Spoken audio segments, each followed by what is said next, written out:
आंदोलन करने में ऐसा नहीं कि बस चिल्ला दिए और आंदोलन खड़ा हो गया, ऐसा नहीं होता है। ये कर्मचारियों का आंदोलन है, पूरे देश में जा जा करके घूमना पड़ता है, लोगों को समझाना पड़ता है और टाइम लगता है।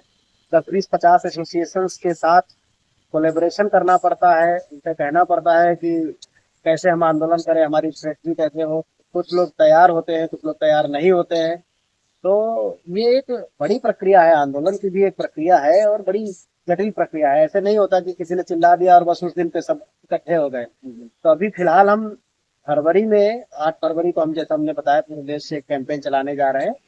और अगर सरकार इसको मामले में कुछ समाधान करती नजर नहीं आती है तो हम अगस्त में एक बड़ा आंदोलन करेंगे। अगस्त की हमारी प्लानिंग है।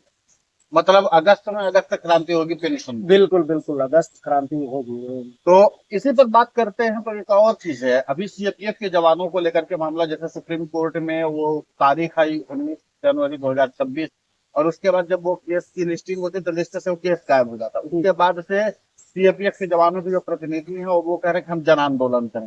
तो क्या ऐसा हो सकता है फ्यूचर में सीएपीएफ के साथ और अन्य सरकारी कर्मचारी मिलकर के एक बड़ा आंदोलन कर रहे हैं? देखिए, जब भी हमने आंदोलन किया है तो सीएपीएफ के लोग हमारे साथ में रहे हैं। उन्होंने जब भी आंदोलन किया है हम भी उनके साथ रहते हैं। ऐसा कभी होता नहीं कि उनके आंदोलन में हम ना जाएं, हमारे आंदोलन में वो ना जाएं। कुछ अलग नहीं है, वो भी इम्प्लॉय है, हम भी इम्प्लॉय हैं। और जो उनका जो सबसे बड़ा मुद्दा है जो सुप्रीम कोर्ट में है, वो भी पुरानी पेंशन बहाली का ही है। क्योंकि बाकी जो आर्म्ड फोर्सेज है, थल सेना, जल सेना, वायु सेना, इसके जो सैनिक है या आर्म्ड फोर्स जो फोर्सेज के जो जवान है, इनको ओपीएस है। लेकिन इनको बीएसएफ को, आईटीबीपी को, सीआईएसएफ को, इन लोगों को एनपीएस में डाला हुआ है।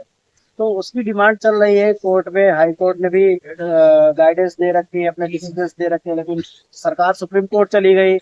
वहाँ क्या हुआ है, सुप्रीम कोर्ट ने सरकार को कोई गाइडलाइन दी है या ये कहा है कि कुछ गाइडलाइन बनाई है इस मुद्दे पर, वहाँ चल रहा है। हमें भरोसा है कि उनको सुप्रीम कोर्ट से न्याय मिलेगा।